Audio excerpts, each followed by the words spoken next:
Em depoimento à Polícia Federal, o ex-ministro Gustavo Bebiano afirmou que o então candidato Jair Bolsonaro aprovou um acordo para repassar 30% do fundo eleitoral do PSL.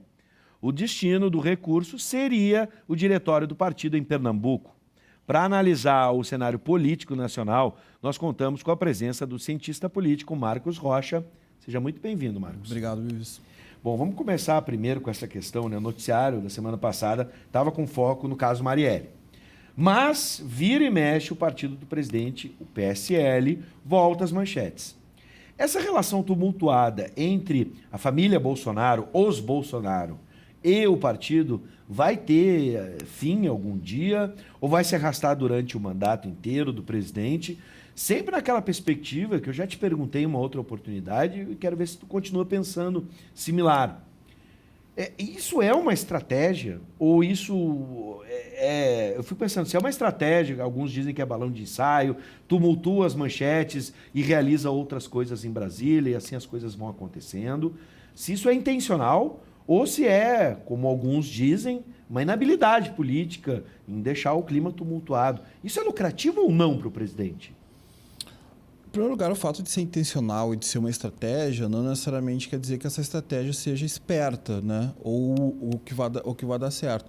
Eu acho que sim, tem uma estratégia que vem de certos setores ali, do Felipe Martins, o pessoal mais ligado ao Olavo de Carvalho, que é de pressionar as instituições até o seu limite, né? De colocar pautas de costumes, de atacar os outros poderes e de manter os outros atores contra a parede, num tipo de governo de mobilização, né? Agora, isso não quer dizer que o fato de ter essa estratégia não quer dizer que vai dar certo, e não tem dado certo, né? Na minha opinião. Se a gente analisa aí as pesquisas de intenção de voto, acho que isso não tem colado muito bem com boa parte da população e não tem funcionado muito bem com os outros atores, né? A gente pensa que o Bolsonaro pretendia governar atropelando o Congresso, mobilizando pessoas nas ruas. Lembra que no início do governo, a gente até esquece, parece que faz tanto tempo, que tinha protesto para pressionar o governo, o Congresso, protesto apoiado pela presidência para pressionar o STF. Essas coisas foram murchando porque não foram funcionando, né? Justamente parte das instituições democráticas, da Constituição e do respeito a elas é de dar prerrogativas para esses atores resistirem a esse tipo de pressão. Então, tem uma estratégia, eu acho que ela não é muito boa, ela não tem funcionado muito bem e isso não tem colaborado para o governo funcionar. Agora, vamos aqui num cenário, ainda não está definido isso, mas há uma grande probabilidade. O partido então, desse pressuposto de que vai haver uma ruptura entre Bolsonaro e o PSL. Como é que ficaria a situação do presidente no Congresso? Até vamos analisar isso em dois fatos, né? Politicamente, em dois aspectos. Politicamente, como isso ficaria, a relação do presidente com o Congresso, sem agora o PSL, né, que é um partido que nessas eleições cresceu muito e se formou ali como uma grande bancada no Congresso. Mas também fico na relação do direito mesmo, da questão política. Como é que fica a situação do presidente? Ele pode governar sem um partido, né, num primeiro momento? Ele tem que imediatamente adotar uma outra legenda para, né, ser oficializado ainda dentro do cargo? Isso é possível? Presidir sem ter um partido?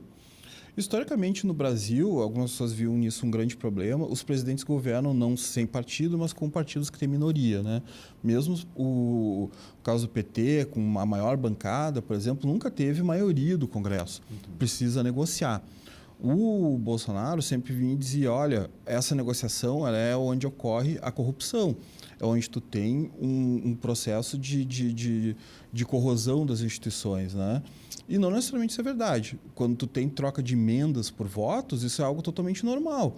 Porque tu pegas, tá aqui o dinheiro, esse dinheiro não vai para o bolso do congressista, ele vai para uma política pública, vai para uma ponte, vai para uma universidade, né? Normal aqui os professores, reitores de universidades irem para Brasília, vai lá na porta do deputado e diz, vamos negociar uma emenda aqui para fazer um restaurante ou uma casa estudante. E isso entra na lógica ali de construção de apoios. Então, isso não é necessariamente corrupção. O Bolsonaro, qual é a tendência hoje? Se parte do PSL sair do PSL, ou se o PSL ficar para trás e o Bolsonaro sair com metade do PSL, é que fique o PSL, ou quem sair, vire um partido de centro, do centrão, né? Que é um setor ali da Câmara que não tem uma boa, que é muito atacado pelo Bolsonaro, que não tem uma boa relação, mas que é geralmente composto de políticos profissionais e que, se chamado para negociar, se chamado, olha, vamos dar isso aqui para vocês em troca do apoio X, vai corresponder, desde que seja tratado com algum respeito e que tenha as coisas, né, o acordo colocado na mesa. Sim. Então, nesse sentido, não muda tanto a dinâmica que está tendo hoje, né? Não muda a relação que pode ter com o PMDB, por exemplo. Agora, no aspecto, digamos assim, jurídico e político, ele tem que imediatamente assumir uma outra legenda ou ele tem um tempo até se estabelecer ou pode ficar até mesmo sem legenda? Eu não sei te responder a parte jurídica disso, né? Isso nunca aconteceu na nossa história. Eu me lembro acho que não. do Collor se manteve no PRN, né, durante a sua gestão. Os outros presidentes se manteram suas legendas. Mas esse seria um caso histórico no Brasil. Eu, pelo menos, não lembro. Pode ser que alguém aí da produção ou você aí de casa pode nos ajudar. 99588-2374. Algum presidente que, durante o seu mandato, tenha rompido com o partido e ficado ou sem legenda ou tenha migrado para outra ou até mesmo criado outra legenda, porque... Eu sei que já tivemos casos de políticos congressistas que ficaram sem partido ao longo do mandato. Acho que seria possível, não tenho certeza, o presidente ficar, né, não disputar eleições sem partido, mas continuar, volta e meia proposto, né, que se possa disputar como candidato independente. Mas não... Até porque não é a tua especialidade, cientista político. Aí eu é bom dizer que seria leviano nosso amigo, o Lazari, né, poderia nos ajudar nesse aspecto. Com certeza, se ele está vendo, ele está se coçando, assim, já nos xingando. Por favor, Lazari, está nos vendo, chame a produção se quiser nos ajudar aqui, participar, trazendo essa informação, porque seria histórico e bem possível de acontecer. A probabilidade de ruptura de Bolsonaro com o PSL é muito grande, incluindo, como tu disseste, eu esqueci de manifestar isso, levando alguns deputados. Né, incluindo aqui, por exemplo, Bibo Nunes, aqui do Rio Grande do Sul, entre outros. Né?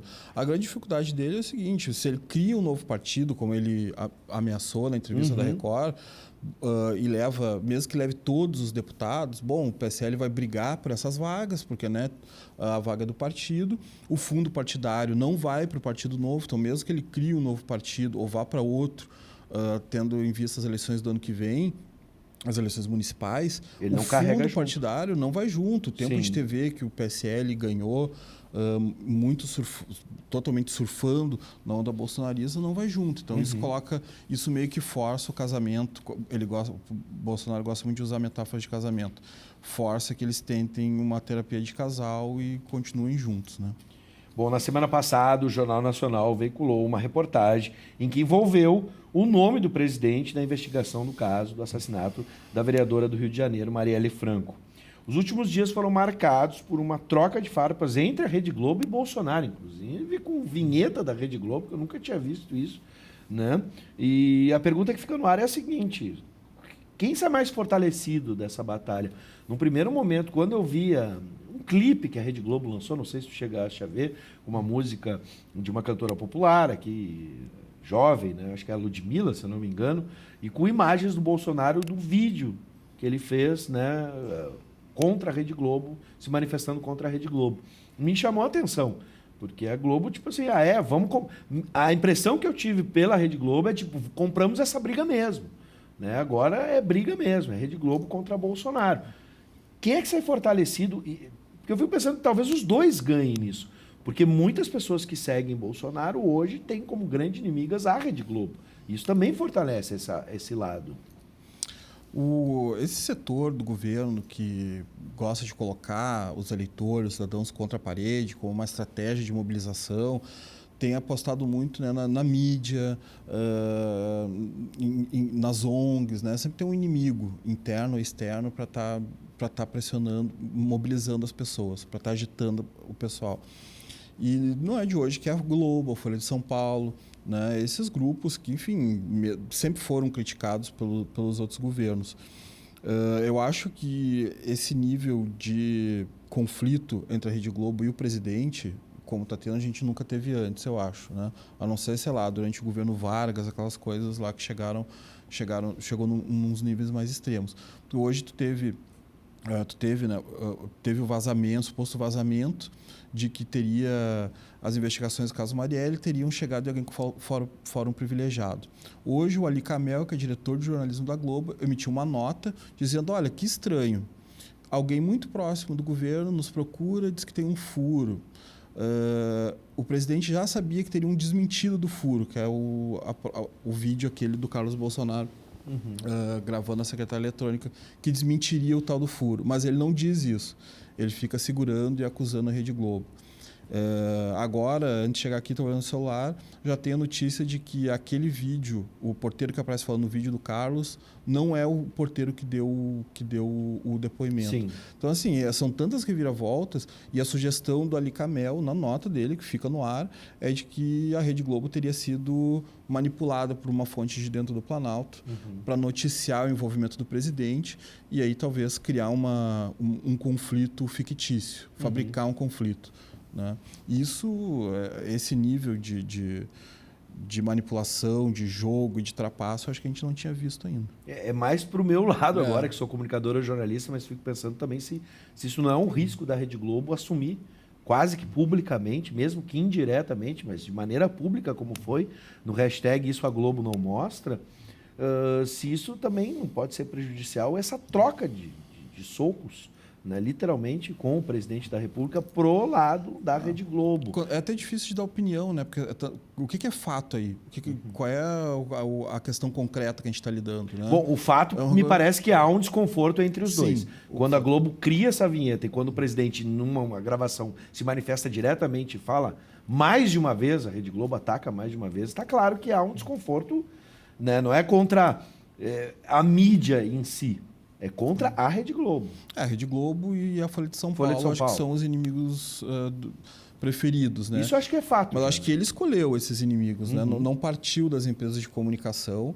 Certamente não partiu delas criar uma confusão que acabe com perda de anunciantes. Por exemplo, ele ameaçou os anunciantes dessas empresas, entendeu? Quem anuncia lá é melhor se cuidar.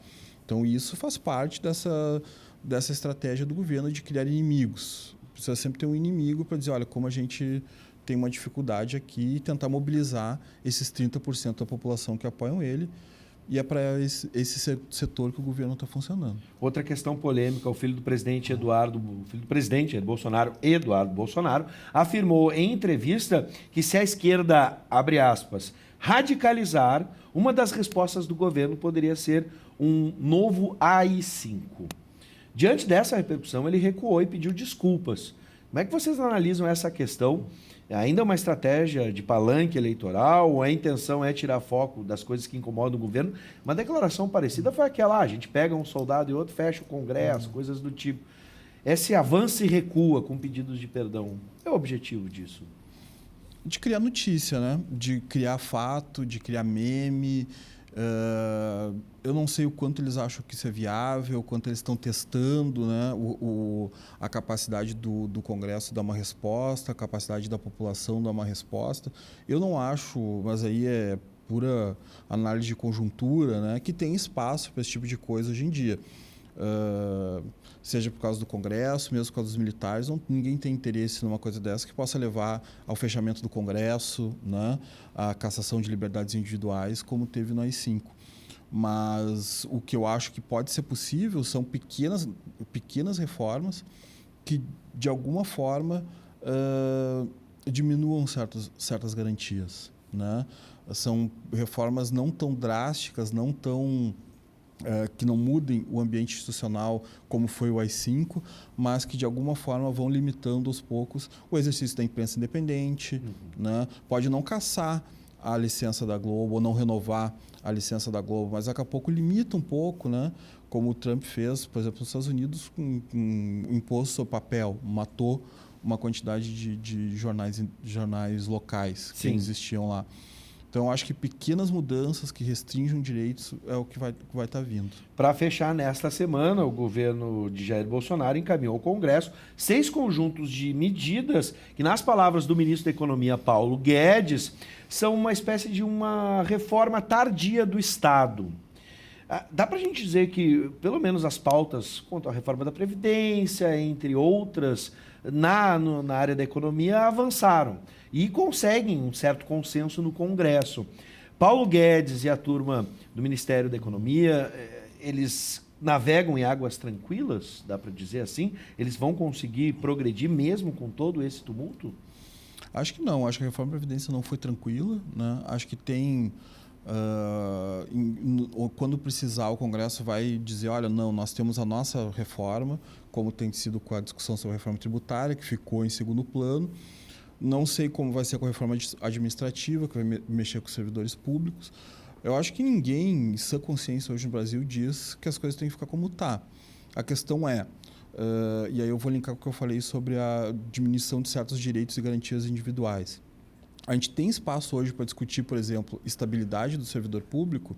Se a gente lembra o que aconteceu quando assumiram o governo, que o Onyx promoveu a tal da despetização da Casa Civil, e os caras não tinham nem como contratar novos servidores, porque não tinha quem operasse os sistemas. Quer dizer, de alguma forma proteger as funções do Estado, quem faz fiscalização, quem combate corrupção, quem prende pessoas, é proteger direitos individuais, né? Então, há certas coisas que podem passar com reforma econômica ou administrativa, elas também podem estar na linha daquilo que eu falei de quebra de algumas garantias. Bom, eu quero agradecer a presença de Marcos Rocha, Obrigado. Incluir aqui vegetariano, que era o assunto do outro bloco, há muitos anos vegetariano. Há 22 anos. Né? 22 anos. Quero deixar um grande abraço para o nosso amigo Marcos Rocha, que sempre atende o nosso convite para essa análise, e outras análises serão feitas a partir dos movimentos que o presidente Bolsonaro vai tomar agora, especialmente em relação ao seu partido, o PSL, e fica aqui o convite para, caso a decisão seja tomada, o Marcos volte e converse com a gente novamente. Sempre um prazer estar aqui. Seja sempre bem-vindo, Marcos.